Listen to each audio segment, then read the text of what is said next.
to navigate those sticky situations when you cannot meet your deliverables, whether it's a service or a product. How do you navigate that, and how do you talk to your clients about that? Number one, when something is happening and you can see it and you're acknowledging it in your business, you need to recognize it and acknowledge it. Don't just hang out and let time pass and then see what happens, because you know when the deadlines are, you know the problems that are happening, and it might be because of some other third party that you're receiving some deliverables for, which basically is conditional upon your delivering something to somebody. So acknowledge and recognize. And when you have acknowledged and you've recognized, have these conversations with your team or even the people that you are working with on how quickly can we get this done? What is holding us back? What are some roadblocks that is delaying our process or delaying our deliverables? And once you have a clearer picture of your story and what's happening on your end, you can then move forward to find solutions. Number two, read your contract. You need to know what your contract says, not just with the person that you are maybe perhaps getting the deliverables to deliver to the third party, but also your contract with your client or with the recipient of the products or the services that you are delivering.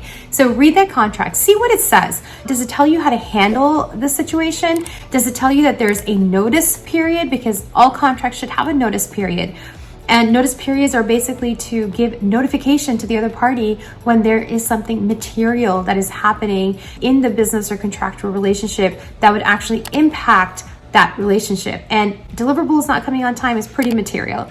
And so generally the notice clause in your contract tells you how to handle the notification process. So it's not just necessarily an email that you're sending out, but it could perhaps be even a phone call or maybe a written letter that needs to go by certified mail.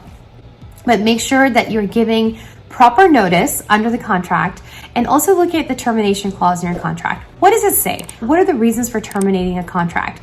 And how do you follow that process? And what does that look like? Have a working knowledge of it. Not that you're following that termination, but in the event you need to, you already have a working knowledge of what your contract says.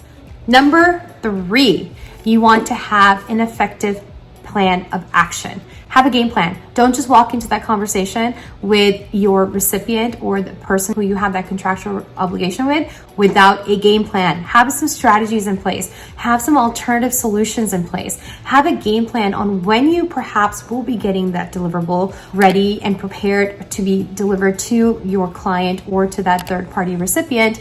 So have that information out there. And if you don't know, that's okay too. Give yourself permission to not know all the answers, but make sure you can effectively communicate that with your client. Number four, you want to have that conversation, okay? So have effective communication with your recipient. Now, whether that's a client, again, or a third-party vendor or somebody else, have effective communication with them. Draw them a picture, paint them a picture. Tell them what you're doing. Share with them what the problem is. Share with them the solutions. Also ask them, how is this impacting you? And is there something else that we can do to make this better? What can we do? This conversation is going to be a precursor to any other conversations that might turn out to be a little hostile or negative in nature. So this conversation is actually the one that you want to lay out the foundation of, we're working on this together. We're trying to find a solution to this together, and not a, I am done, I can't help you, this is what my contract says, and we're gonna, no. Don't make this hostile. This is a conversation between you and somebody that you have trusted to work with, and they have trusted to work with you, and you're collaborating with them. So have a friendly conversation with them where they can continue to trust you and know that you're on their side.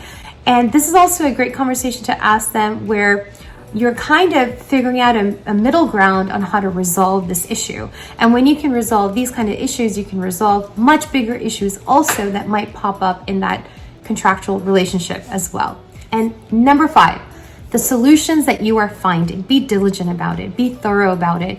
When you are at mistake or when you are at fault, up that game with yours. Level it up and make it better. You know the areas that you can make better, and you also know the areas on how to make that recipient feel better about the situation. Now, whether that is the solutions that you have already found together and sticking to them, but also maybe adding a few extra perks here and there so that they are happier and you're giving them a better customer experience or a client experience or a vendor, whatever third-party vendor experience that you're wanting to give them. But take it up a notch, because goodwill goes a long way, a very, very long way.